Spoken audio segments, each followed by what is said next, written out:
that was the first time I'd heard the word clitoris mentioned in a prayer. And it wasn't a prayer that I was doing even, but I just thought, this is delightful. These are my people.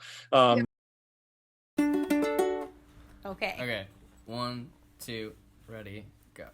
Welcome to the Called to Be Bad podcast. My name is Mariah Martin, and I feel called to be bad. It turns out I'm not the only one.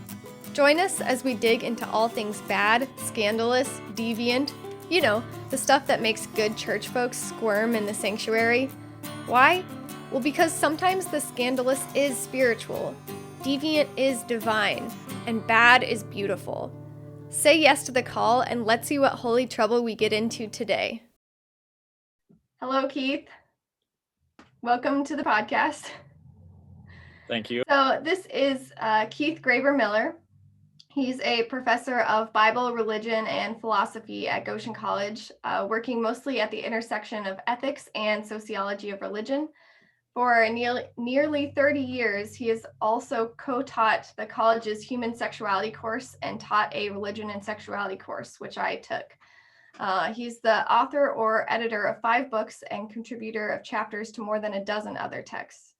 With his spouse, Anne, he co-owns Found, which has a curated collection of mid-century and international antiques, arts, and artifacts in downtown Goshen. So today, Keith said that he wanted to talk about sexuality, which is appropriate coming from a professor who teaches a course called Religion and Sexuality. But before we dive in, I'm really excited to share my mug with everyone today. And so I like to, if I can, I kind of like to correlate my mug with whatever we're talking about, which is like not always easy to do. And so I was thinking, oh, it'd be really funny if I had like a sexy mug, which I was like laughing at myself because that's ridiculous. But then I was like, wait, I do have a mug. And so I went down into storage and got out this, I called it my suggestive bunny mug. And it's a rabbit that is winking. And its shirt says Wanna. And then on the back, it's the back of the rabbit with a question mark. And I love mugs and I love bunny mugs. And so I don't even remember getting it, but yeah, there we go. And I am just drinking black coffee today. So what is your mug? I'm sure it will top mine. Well, I don't know. This is a Found mug. It's by Bruce Bishop, but Bruce makes these for our shop, and we like a lot of local potters' works. And so anyway, it's a Found mug, and I'm actually drinking Menno tea, which is our son's product. So this is product placement in the podcast. I was going to bring our Ruth Bader Ginsburg mug that Justin Rothschild made, either that or the Anthony Fauci mug, and I didn't bring either of those from home today, so I'm just using my Found mug that I have available. So I love it. Yeah, Menno tea, it's great. Hello, beloved baddies. A quick break to tell you that this episode is sponsored by the Center for Art, Humor, and Soul, a nonprofit that supports and amplifies the voices of edgewalkers through art that catalyzes change, laughter that brings us together, and soul awakening to the creative spark within us. The support from the Center for Art, Humor, and Soul has meant the world to this podcast, so I highly encourage you to check out their website, arthumorandsoul.com, to see their other featured artists and projects. If you want to support the podcast, you can check out our Patreon or get in touch. Now I'll let you get back to this episode of Called to Be Bad. So yeah, I guess we can dive in. Sexuality, it's a big topic, but to define our terms, how do you, Keith, define sexuality, and how is sexuality related to spirituality?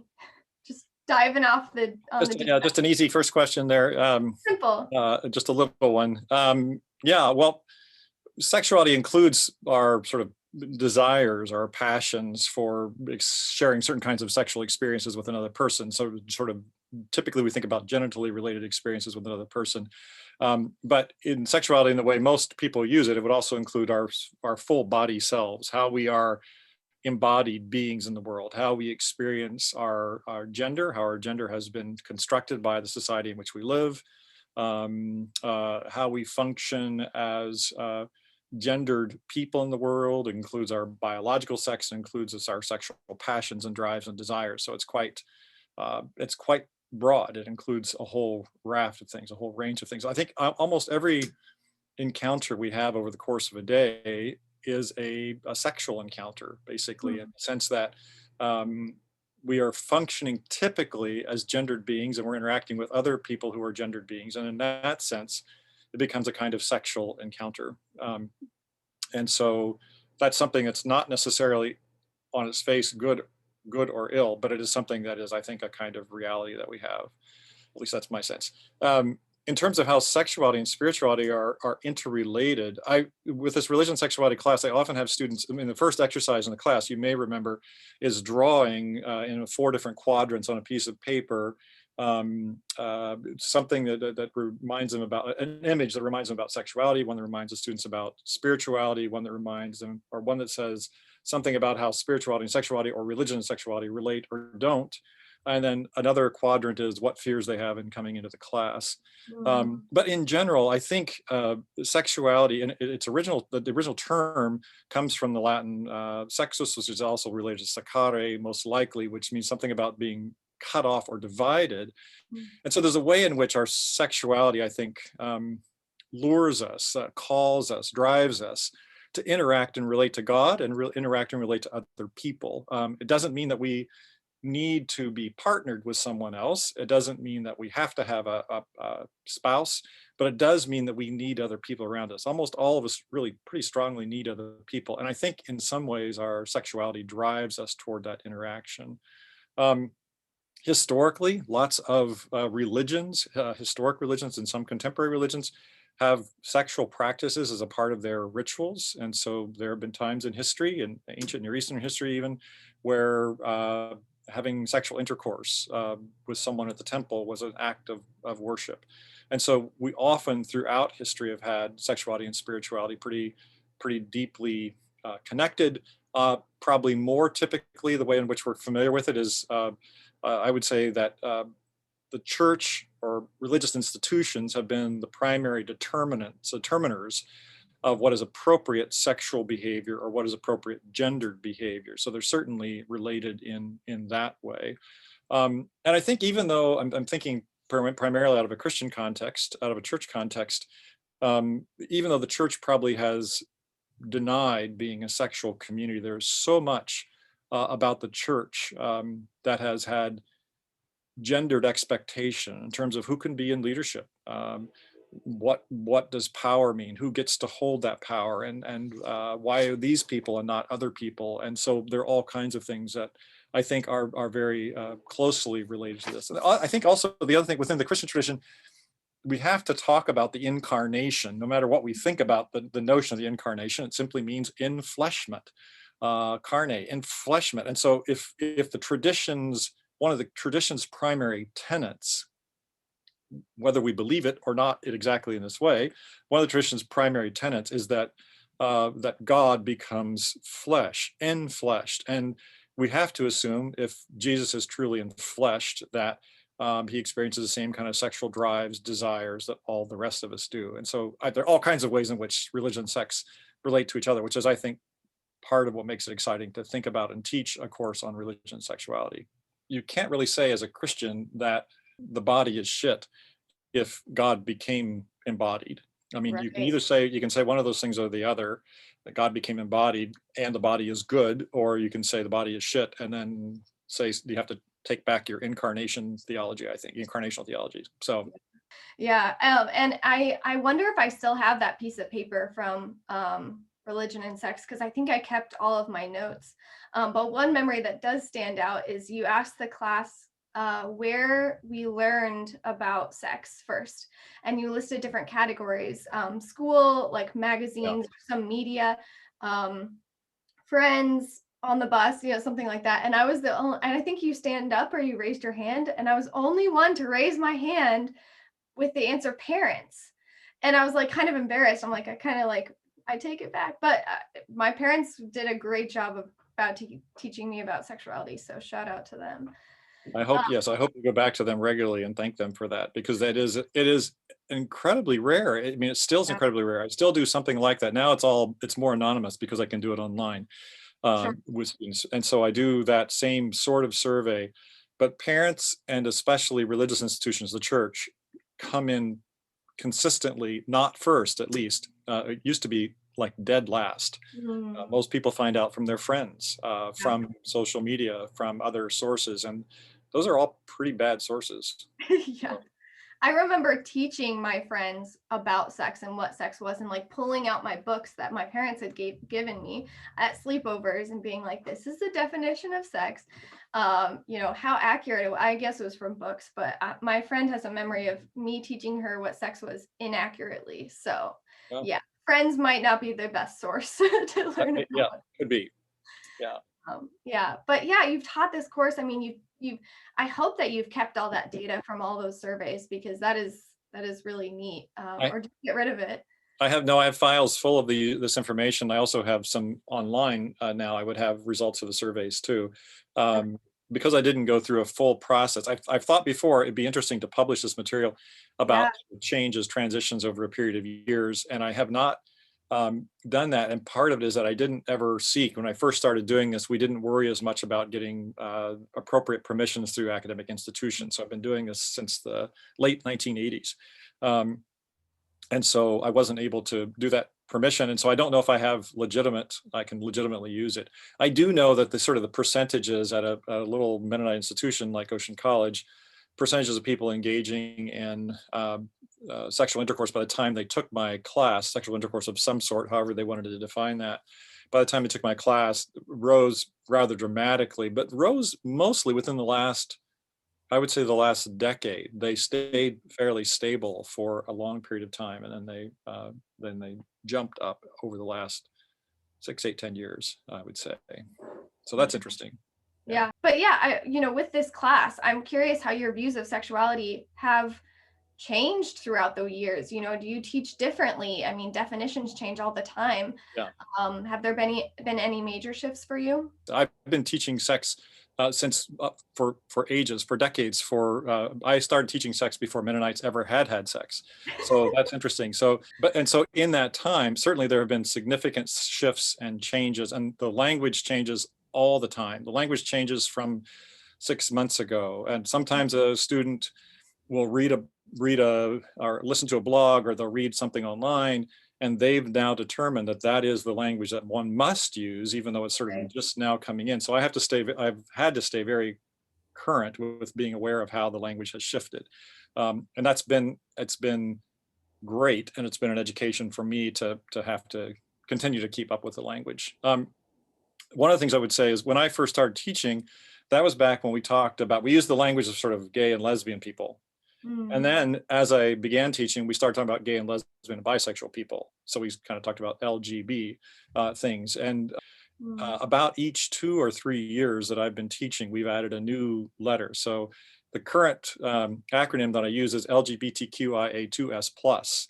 And so lesbian, gay, bisexual, trans, then LGBT, I gotta go back, queer or questioning, then intersexual, asexual, then 2S is two-spirit, and then plus. And earlier on, we did LGBT plus, and so we just kept pushing the plus back and just kept adding the letters. But that's been an education simply to sort of keep up with that language. One of the things that was pretty significant is when I began teaching, we did not talk about trans things very often, trans realities. And it wasn't really in our contemporary nomenclature until really, I'd say, the last about not much longer than your lifetime. And so it wasn't really a part of the discussion. Those, what we now would refer to as trans women who were part of early protests in New York and elsewhere that sort of brought the gay and lesbian movement into the light. Those are people who were described at the time as cross-dressing men or gay men.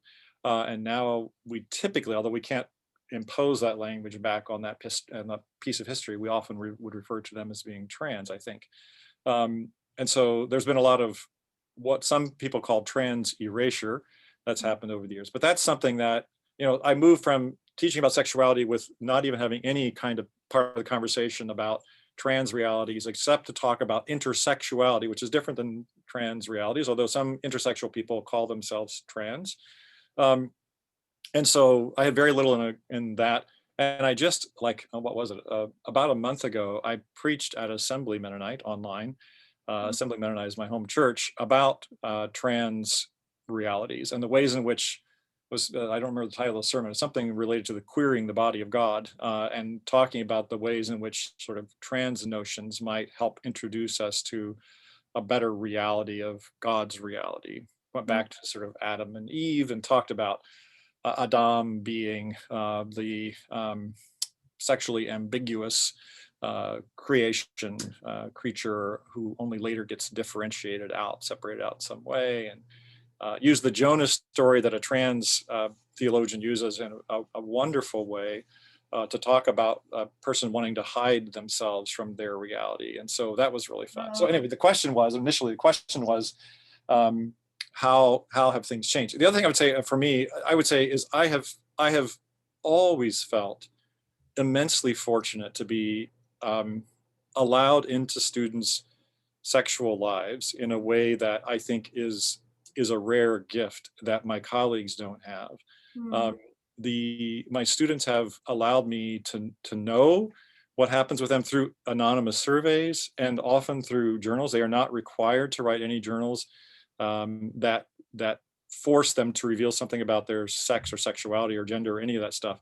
They have the freedom to do that. They can talk simply about their attitudes and perspectives. But most students over the course of the years have been very open to talking about their sexuality, sometimes asking sexual questions. It sometimes has led to conversations about things, or a recommendation to seek a little bit of counseling to sort of process something that's happened that's been traumatic in the past.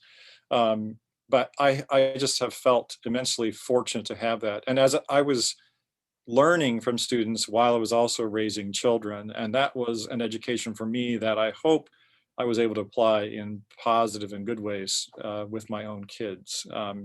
So yeah, I mean, raising children, either your own children or nieces and nephews, paying attention to them, or maybe you weren't raising your friend, but you were helping your friend learn about sexuality. Those are incredibly rich and fraught. They have incredibly rich and fraught possibilities.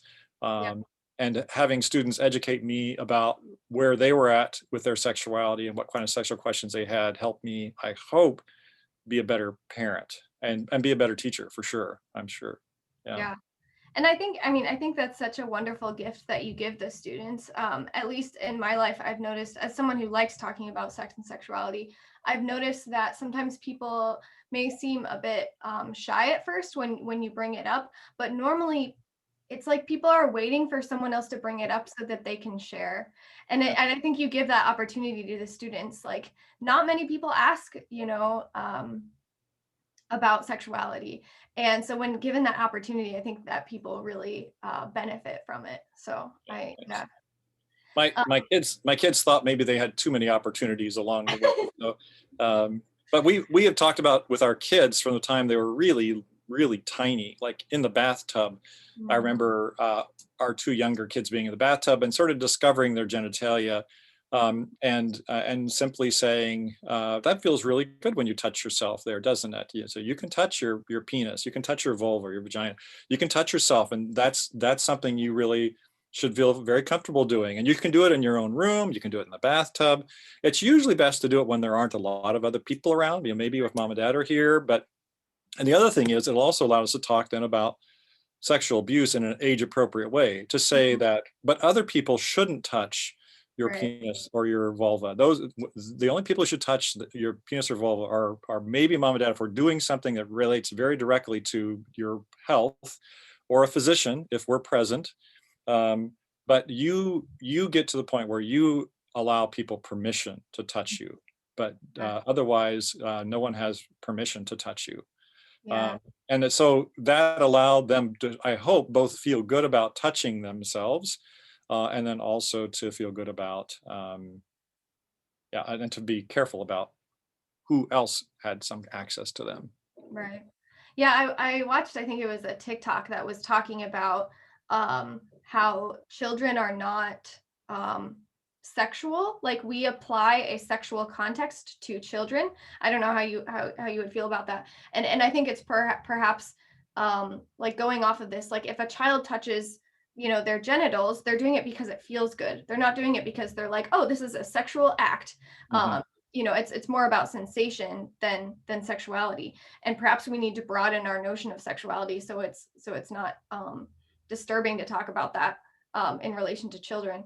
I remember you saying one time, maybe in class, that you refuse to talk to schools, churches, wherever you're invited to speak, unless they, did I say this backwards? You won't talk there if they won't let you talk about masturbation.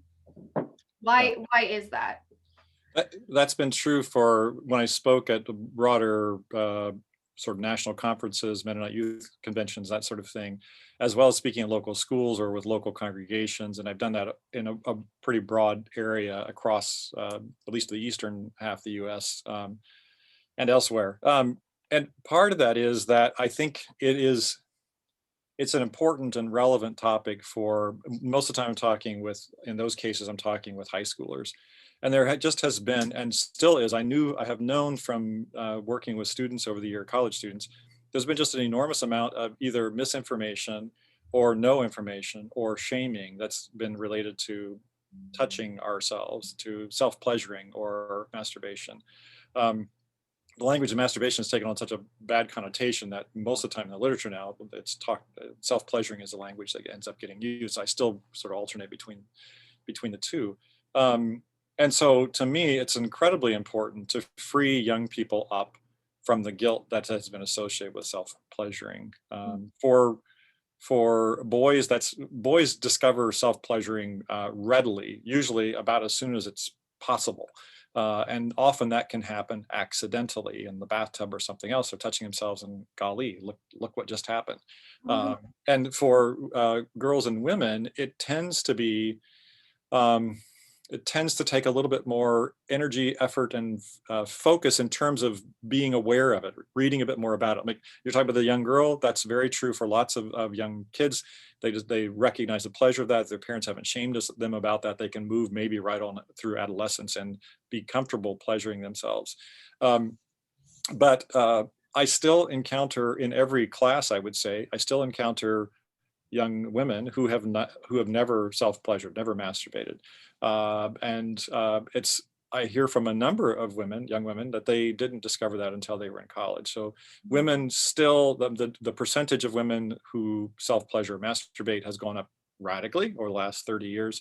But the sort of the time in which they begin self-pleasuring is still much later than it is for boys or men. And so that's been sort of an interesting dynamic. But it's important to have, I don't know, this conscious ritual, the celebration of our flesh. I think it's important. I think especially for heterosexual women who relate or are going to relate to men, to figure out their own points of pleasure, their own desires, what it is that they find that they want in a shared sexual relationship, so they can help a partner figure that out. That's true for women who relate with women also, but certainly for women who relate with men, because men aren't typically as good at knowing that or asking maybe the questions that they need to ask. And so, yeah, it's good in that way. It's a way of sort of relieving stress and tension. It's a way just in general of being, like as I said, being in touch with our embodiedness, being aware of that. So there are all kinds of reasons why it's good. Yeah, why do you think that masturbation has been traditionally condemned within Christianity? Why do you think there is such a discomfort? But there are some, I mean, the reasons historically, there are other things going on for sure, but the reasons historically from people like St. Augustine in the 4th and 5th century and Thomas Aquinas in the 13th century have been related to self-pleasuring not being potentially procreative. And because of the fear of all sexuality, sex is so risky and so dangerous. Theologians certainly up until the Middle Ages would have said, sex is so risky and so dangerous that it should not be engaged in unless it has a really clear purpose of being procreative. And so self-pleasuring is dangerous because it's not in any way procreative. And so Augustine and Aquinas were theologians who said that it was really better to hire for male, the thing about male masturbation, there was almost no awareness of female masturbation. Better to hire a prostitute and have sex with a prostitute than it was to engage in self-pleasuring, because at least that's potentially procreative. I said this in a class. I just thought of this. I said this in a class about 20 years ago. I mean, I've said it many times in classes, but about 20 years ago, I said this in a class, and a student came up to me afterward, a male student, who said he was a part of a very conservative church. And as he was growing up, his pastor and his father both pulled him aside when he was about 14 or 15 and said, if you ever have any inclinations that you might want to masturbate, let us know and we will help you find someone to have sex with, because it is, and this was not, it wasn't Catholic. It wasn't a Catholic issue about not being potentially procreative, but self-pleasuring was so horrible and so wrong that you couldn't engage in it. And in that sense, I mean, it also came from this mistaken, I mean, so that was totally bizarre. That's a modern kind of reality. Some church was completely warped out of its head on this whole thing. Not recognizing the dangers of sort of, it's basically non-consensual, well, that gets into a whole other arena that seems very bad and very dangerous. But I was pretty amazed at that. There has been, I think, it doesn't really come up in the literature this way, but I think there has been a fear from male masturbation that you're wasting little sperm, that might be like a very early form of abortion. And so in that sense, it's problematic if you're against, everything, every sperm is sacred. It's the whole Monty Python thing.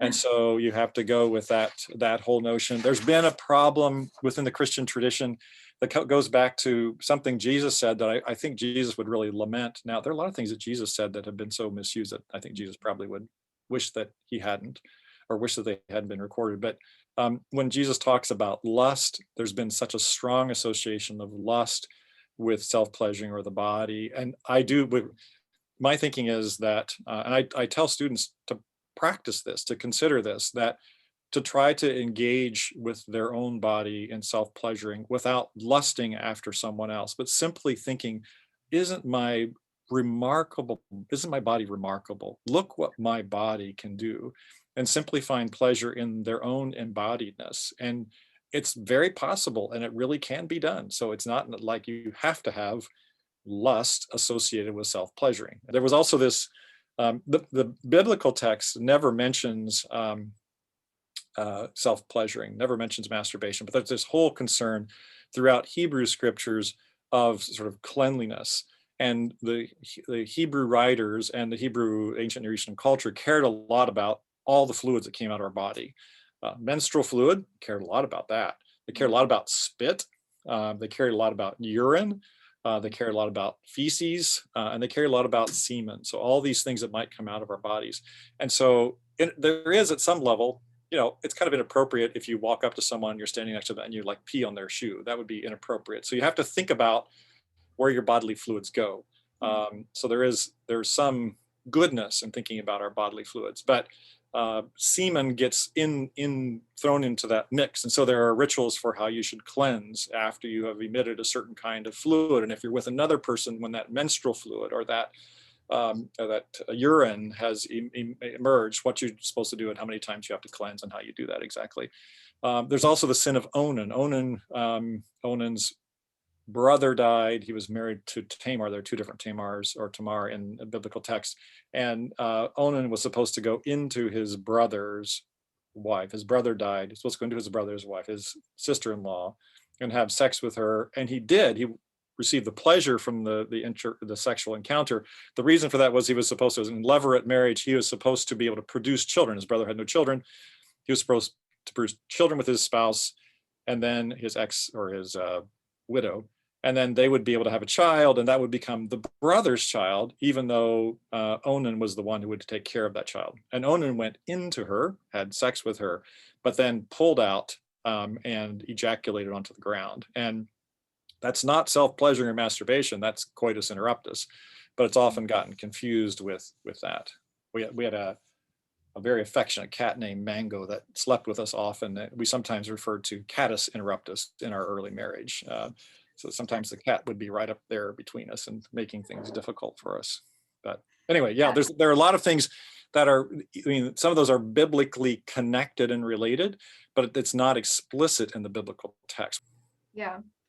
what do you think are ways that we can better address sex and sexuality, particularly within the church or within Christianity? Yeah, I've spoken to groups of pastors before. I did a major plenary session at Eastern Mennonite universities or Eastern Mennonite seminaries, Pastors Week, 5-7 years ago.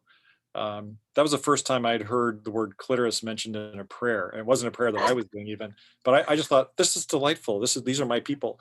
And so that was wonderful. And I did I think the final plenary session in that, and talked with pastors about that. I should have gone back and looked at what I said in that session.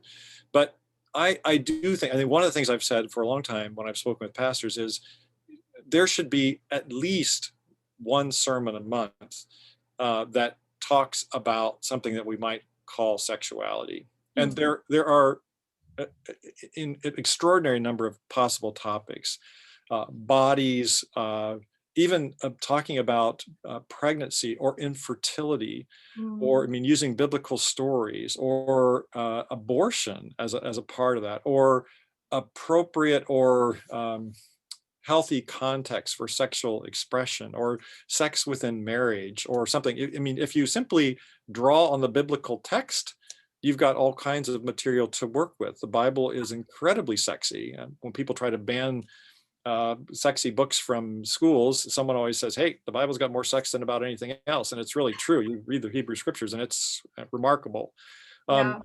And so anything that has to do with being embodied and living as embodied people in the world, which is like everything, but I think a little bit more focused on things that we might consider in that realm of sex and sexuality. There's no reason why, I mean, why save once every 4 years having a sermon that deals with sex or sexuality? Why not once a month, something that has to do with our embodiedness in a pretty concrete way? And I think there is plenty of variation. And if you have multiple pastors in a congregation, plenty of reasons why you could come up with that. I do think too, you're talking earlier about how students have felt comfortable coming to me, I hope, over the years to talk about sex and sexuality, because I've been very open to talking about it. I think pastors can communicate that to their congregants as well. Sermons are like this are one way. Yeah, at this pastors conference, one of the touching things was a man who, or one of the pastors actually, who said a woman had come to him. She was in her, I don't know, 60s or 70s, had come to him after her husband had died and said, is it okay if I masturbate or self-pleasure? So something about him had given her enough signals for her to know she could ask him that. And that's pretty great. And so I hope that pastors have enough in how they conduct themselves that they allow people to come to them and feel like they are a safe place to discuss sex and sexuality. I mean, throughout our lives, at every stage of our journeys, and when some of us are single for lifetimes, but some of us are single in some of our early years and then enter into relationships, all those require thinking about our bodies and our sexuality. And so our congregants are certainly thinking about sex and sexuality. They're thinking about how to raise kids. What do you say to kids about what you hope, how you hope they embrace their sexuality, and how they share their sexuality in ways that are respectful and caring to a partner? How do you talk with them about that? I mean, those are important things they want to hear about. And they don't have to be talked about just in a class where you pull aside people who are parents, but they should be talking about with everyone, so people kind of know, here's who we are and here's what we care about. So those are at least some things I would start with in thinking about this. I would love, I mean, I'm not going to be teaching for many more years, but I would love to think that 20 years from now, somebody could be teaching a sexuality class at Goshen College, and when people say, where have you learned the most about sex and sexuality, that everyone raised their hand and said it was from their parents or the church. I don't see that coming, but wouldn't that be lovely? Wouldn't that be lovely? So yeah, anyway. Another one of my dreams is to teach a holistic sex ed class in church. I would love that. Nick and I went to an adult sexuality class. It's the curriculum OWL, Our Whole Lives. I don't know if you've heard of it, but it was at the Unitarian Universalist. Sure. I don't think they call it a church, Unitarian Universalist. I forget, Yeah, but it was yeah. in Elkhart, and so Yeah. that was incredibly helpful for both of us. Yeah, but the UCC, United Church of Christ, also has a great curriculum. I don't remember the name of it right now. I have it back here on my shelf behind me, but it's that's a great curriculum as well.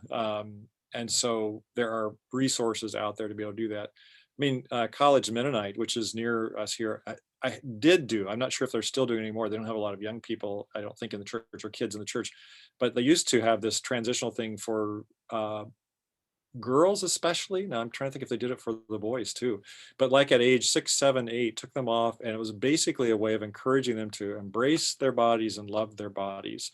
Now I don't know what all was included in that, but pastors have the possibility of working with that. The tensions and dynamics are that sometimes some parents who haven't been educated enough about this by their pastors along the way might resist that and think, no, we're going to tell our kids about what we think is appropriate for them related to sex and sexuality. But maybe parents could be involved in that too, and at some level. And if they've been appropriately they've appropriately learned about what's good and what's healthy, they can figure something out. One time I spoke with a youth group at a local church here where the parents were invited to this particular session, so they knew what their kids were hearing and they could have conversations later, which I loved. I mean, I think that's great. So parents were there, the young people could still ask appropriate questions. The parents left at a certain point, and then the young people were able to talk individually. I think with the boys or men, and then someone else talked with the girls or women. And after I spoke, a mother walked to the door with me. And I had as a part of the presentation this list of different kinds of sexual behaviors people might engage in: kissing, snuggling, mutual masturbation, oral genital sex, and a whole range of things. This long list of 20 or 30 different kinds of sexually related activities. And when I got to the door, the woman said, "Now, on that list that you had, which of those are appropriate for married people?" And I felt sad for her, actually. And I thought, I said, well, anything that you and your spouse are comfortable with is appropriate for married people. And it felt sad to me that she had lived her life not really probably feeling enough shame about enough of those behaviors that she wasn't sure that this could even be something that she could engage in. And so you as a pastor can help people in the church feel differently about their bodies and about their sexuality. I think I remember you saying some quote about like how we have been taught that sex is dirty and bad and shameful, so save it for someone you love. Yes, right. Yeah, and so that makes no sense at all. And so that needs to be changed. I think if we have the view that sex should be safe within the context of a relationship of some sort of committed relationship, that we need to be able to say sex is good, it's wonderful, it's something that you should look forward to and you should want to engage in, you should study and learn about before you engage in it, and you should determine who you're willing to share your body and your self with. It's so good, and therefore there may be reasons why it's appropriate in some contexts and not as appropriate in some other contexts. But you have to change that message. And we've had 20 centuries of sex negativity in the church. I don't think the biblical text is sex negative, but I do think the tradition has been sex negative, and that's pretty problematic. Yeah, and I can understand why people would be hesitant to hear, pastors or in the church about sex, because for so long it has been so negative, and because there has been a troubling history of broken boundaries and unhealthy relations, with pastors, with people in power in the church. Right. And so to be able to say, we can talk about this in a good and healthy way and maintain proper boundaries.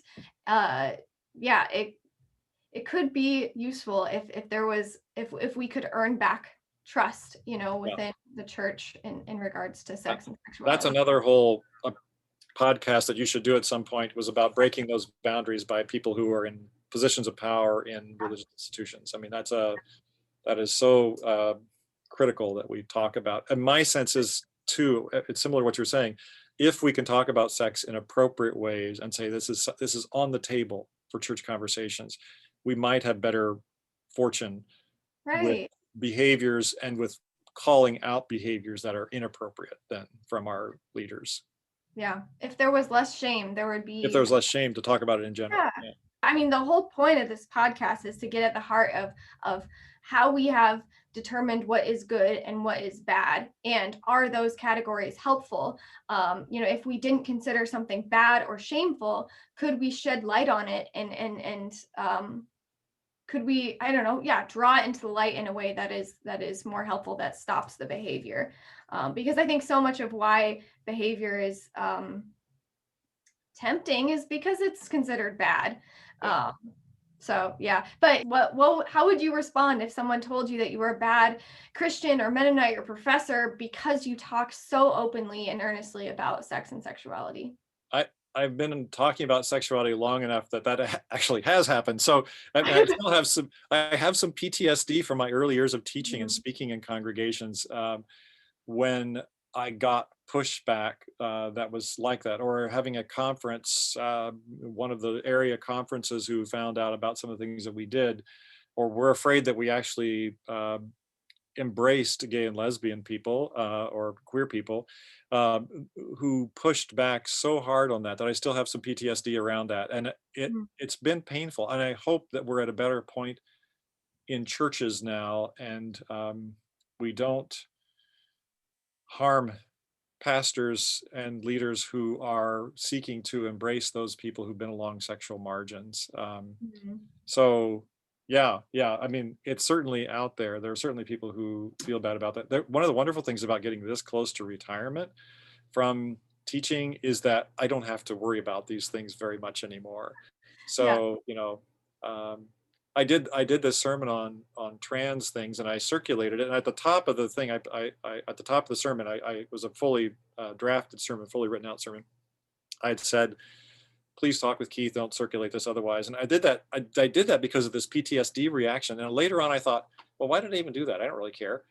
People can see what I said. I feel like I'm speaking with integrity, and I'm okay with people hearing that. But in the past, I had to be really cautious and careful about having some things that I was saying in the classroom or saying in a sermon in my own very safe congregation, having that get out there in a broader way. But I don't have to think about that or worry about that much anymore. You're in a better place. You are pastoring in a better place now than we were when I first started out. So. Yeah, I hope so. Yeah. Yeah. So do you have any final advice for someone who wants to learn more about sex or sexuality, or embrace their sex or sexuality?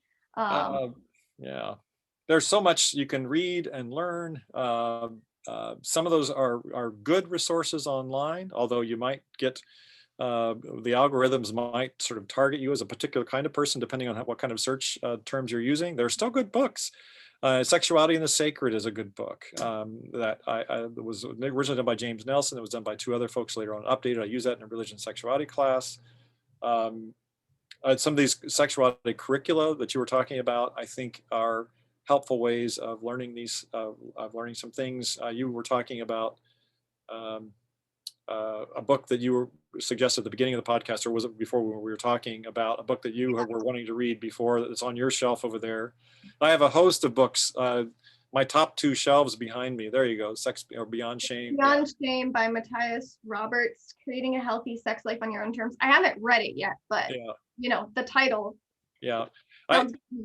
As you know, I wrote this piece for Sojourners a while back titled "Sex Without Shame." I would like to. I have always had. It's still on my computer now, on my desktop. I've always wanted to write a book about sex titled "Sex Without Shame," basically. And so maybe there's enough out there now that doesn't need to be written. And I lost some energy for that at a certain point. But there's a lot of good material out there that I would trust. I have a bibliography of material that I use too for the religion sexuality class that could be useful for some folks. Yeah, maybe we can link that bibliography underneath this video if you're comfortable with that. Yeah. But there's never been a book about sex without shame written by you. So it might be out there, but they wouldn't have your experiences and your history. Yeah. Well, yeah. Just throwing it out there. Just throwing it out there. Yeah, I'll think on that. Yeah. So. Good. Yeah, well, it's a, well, I'll give you, is there anything else you want to share? No, I appreciate that you're doing these podcasts, Mariah. It's delightful to see you in this role. I enjoyed you so much in class. And so to see you in a pastoral role where you're thinking about these sorts of things, I'm just very, it warms my heart. So I'm grateful for this. So thanks for spending this time with me. Of course, yeah. Well, it's a tradition on podcast to end with a blessing. So Keith, can I bless you and viewers and listeners? Please do. Keith and all you viewers and listeners, may you go from this podcast knowing that your body is good, your sexuality is good, how you express yourself. I pray that you can go without shame and embrace all that makes you you. Amen. Amen. My phone started ringing right as I was doing that. It distracted me. Yeah, well, thank you, Keith, for being on here. It's wonderful to have you and to pick your brain about all of this. Thank you so much. I appreciate it. That's all for this episode of Called to Be Bad. Keep being your bad, beautiful selves, and I will see you next time.